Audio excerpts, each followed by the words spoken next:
9.3 Métodos formales para la concurrencia. En el área de la programación concurrente, los métodos de verificación y de razonamiento sobre los programas no han alcanzado la misma estabilidad que en el caso de la programación secuencial. Desde los años 70 ha habido numerosos enfoques formales para estudiar la corrección de los programas concurrentes, pero no podemos citar ninguno de ellos como predominante o como universalmente aceptado. Realmente se trata de un área donde todavía se realiza una intensa investigación. Fieles a nuestro criterio de no relatar la historia de lenguajes o de conceptos que no hayan tenido un notable impacto posterior, preferimos en esta sección hablar de cuáles son los problemas que pretende resolver y de por qué es tan difícil dar con una solución a los mismos. El texto de un programa secuencial es una entidad finita, pero puede dar lugar a infinitos cómputos distintos, lo que implica a su vez la existencia de infinitos estados posibles por lo que puede pasar el programa en ejecución. Para razonar sobre dichos estados, en programación secuencial se utilizan predicados lógicos que expresan las propiedades satisfechas por los mismos. Podríamos decir que cada predicado colocado entre dos instrucciones del texto del programa abstrae todos los estados que pueden darse en ejecución entre esas dos instrucciones. Si un programa secuencial consta de n instrucciones, hace falta del orden de n predicados, exactamente n más 1, contando los predicados, precondiciones y poscondición, para razonar sobre su corrección. La situación es muy diferente en un programa concurrente. Si el programa consta de m procesos y cada uno de ellos es un programa secuencial con n instrucciones, el número de instrucciones de las que consta el texto es a lo sumo m por n. En realidad suelen ser muchas menos porque un solo texto puede dar lugar a muchos procesos idénticos. En cambio, el número de predicados que harán falta para razonar sobre el sistema concurrente en ejecución es del orden de n a la m. En números concretos, si m igual a n igual a 10, es decir, 10 procesos con 10 instrucciones cada uno, para un texto de 100 instrucciones serían necesarios 10.000 millones de predicados.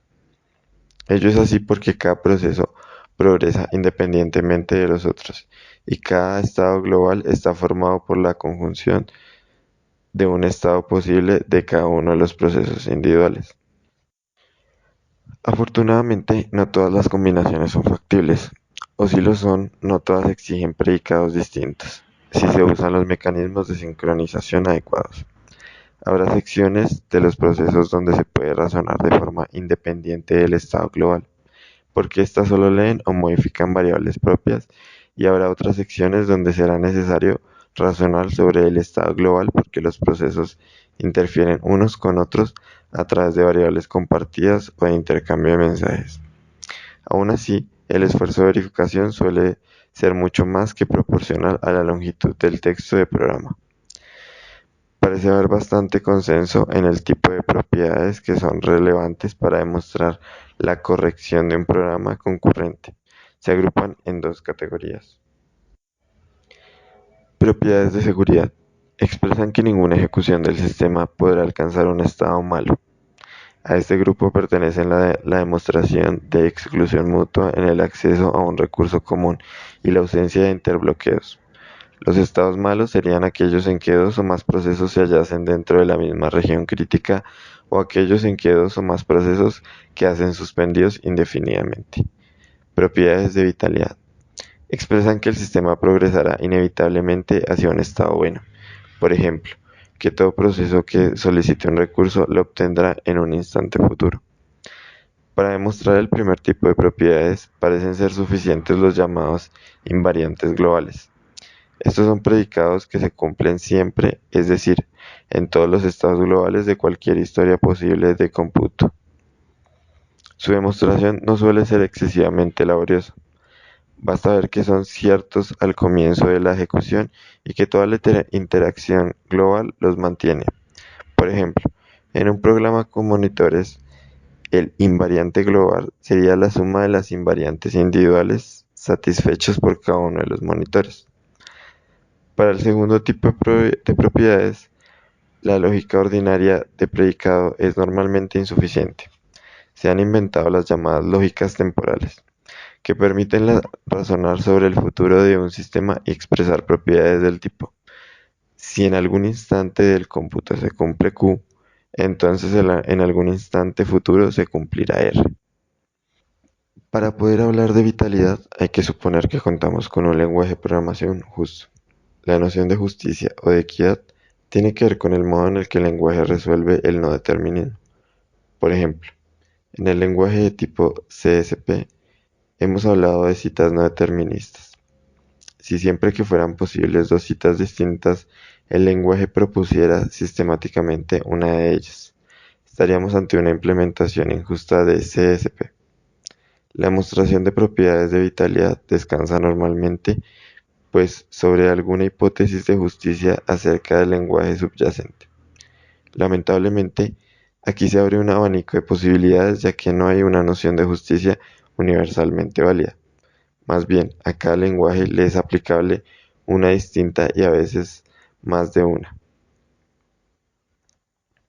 Aparte de los esfuerzos de verificación realizados con distintas lógicas, se han ideado otras formas de enfocar la corrección de los sistemas concurrentes.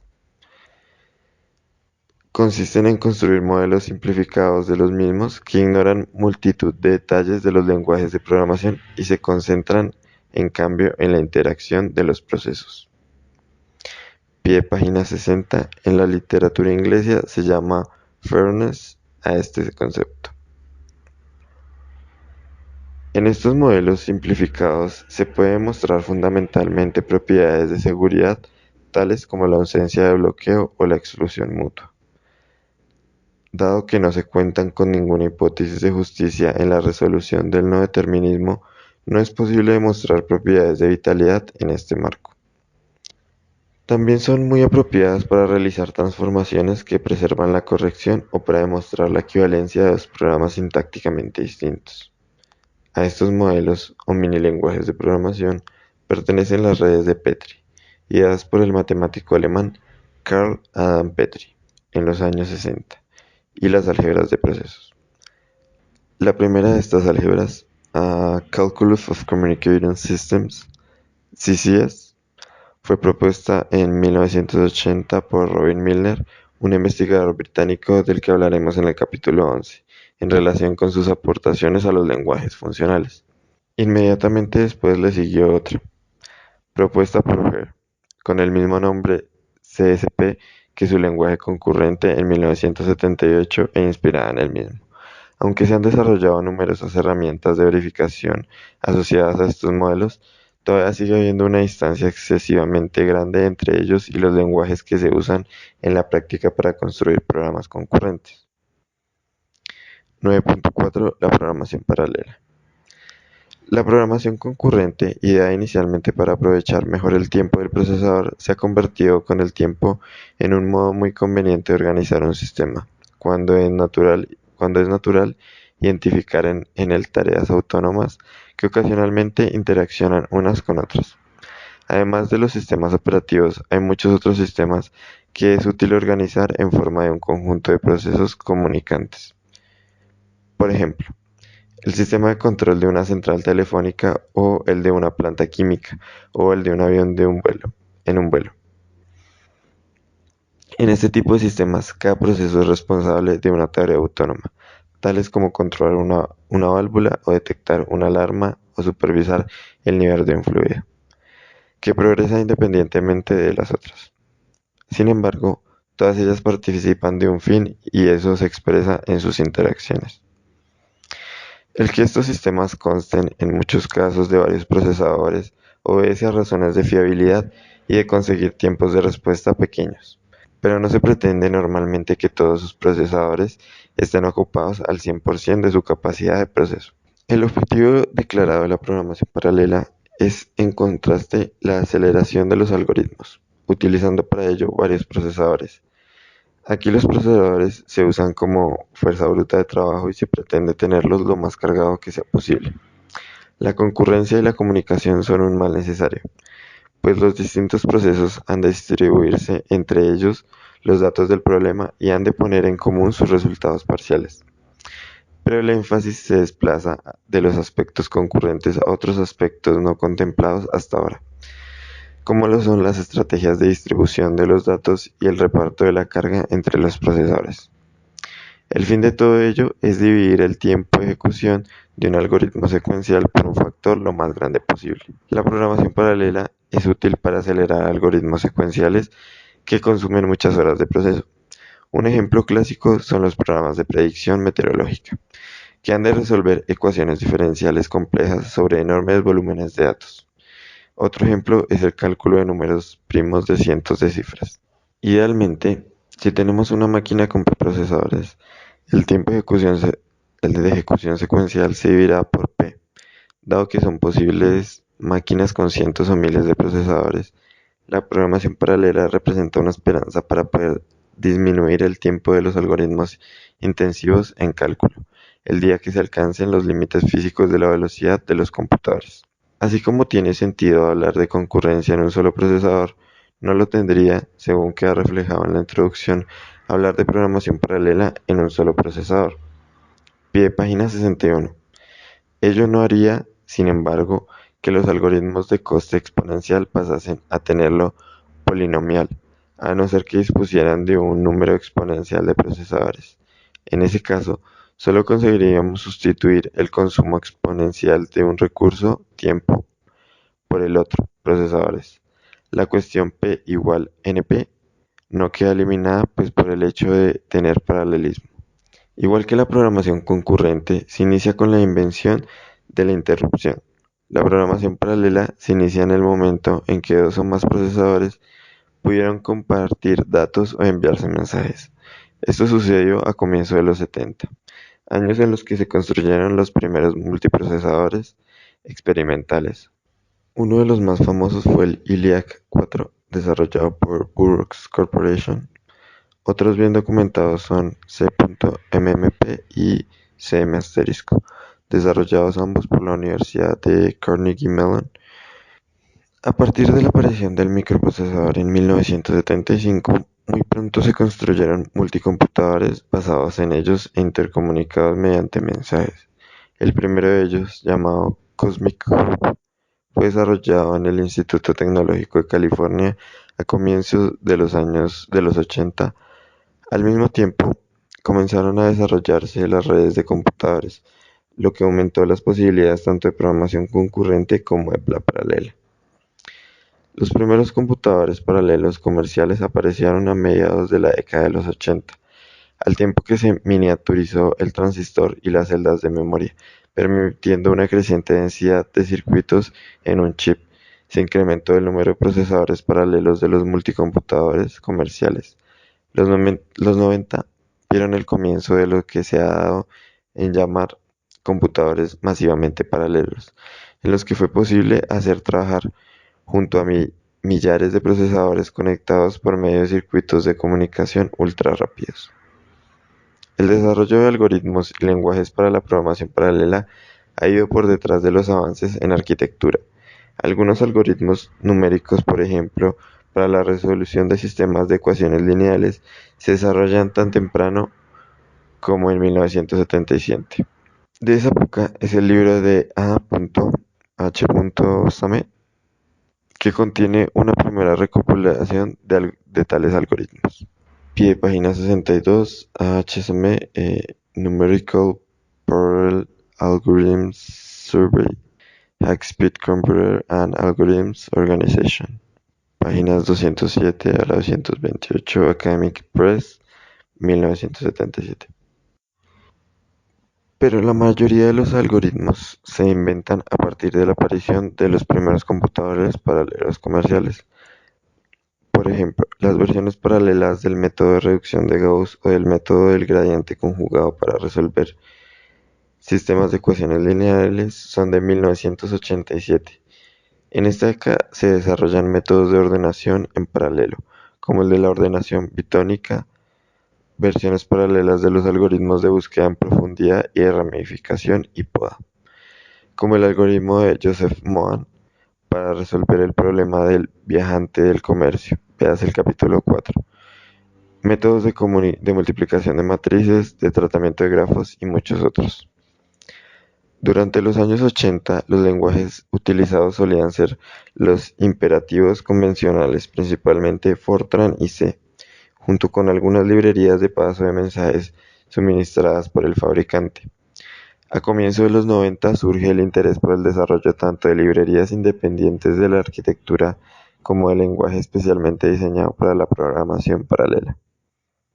Ejemplos de las primeras son Express, 1988, Pickle, 1990, y sin duda la que tuvo más impacto, PVM, Parallel Virtual Machine, 1990.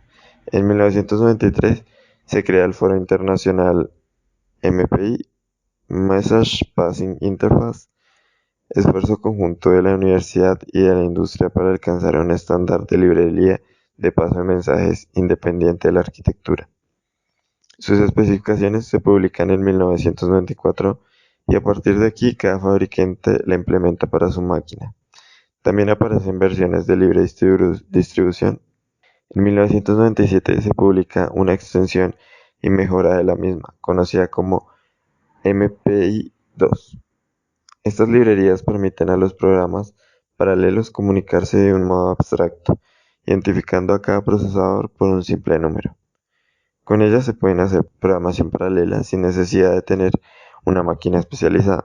Por ejemplo, varios ordenadores personales de un departamento conectados a través de la red pueden ser convertidos por MPI o por PVM en una máquina paralela.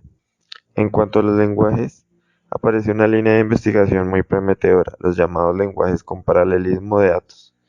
Esta línea parte de la observación de que un gran número de algoritmos paralelos consiste en un conjunto de procesos con idéntico código, trabajando cada uno sobre un conjunto de los datos, frecuentemente organizados en forma de matrices.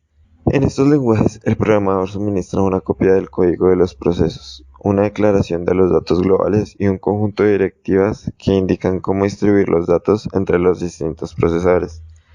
El código de cada proceso puede acceder tanto a su porción de datos como a los datos ubicados en otros procesadores. Es decir, el programador contempla los datos especialmente como globales. A partir de esta información, el compilador genera las comunicaciones necesarias para que cada proceso acceda a los datos que necesita en cada momento.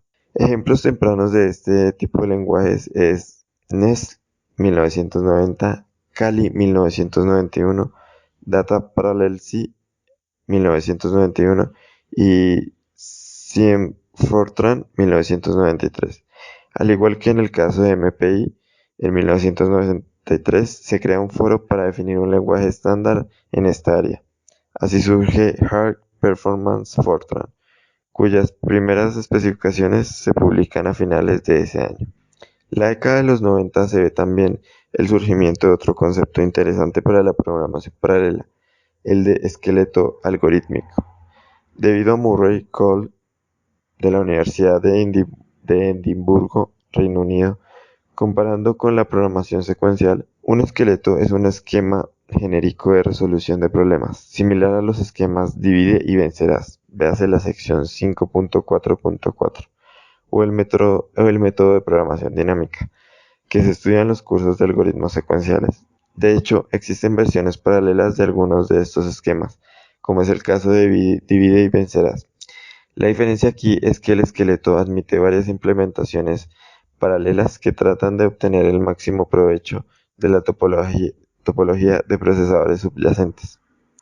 La ventaja de utilizar esqueletos es que las aplicaciones paralelas se escriben a muy alto nivel, quedando los detalles de la comunicación y el reparto de carga bajo el control de la implementación del esqueleto y no del programador. Los esfuerzos se centran actualmente en estandarizar una librería de esqueletos, de forma que todos los fabricantes suministren una versión de la misma y los programas basados en los esqueletos sean completamente portables.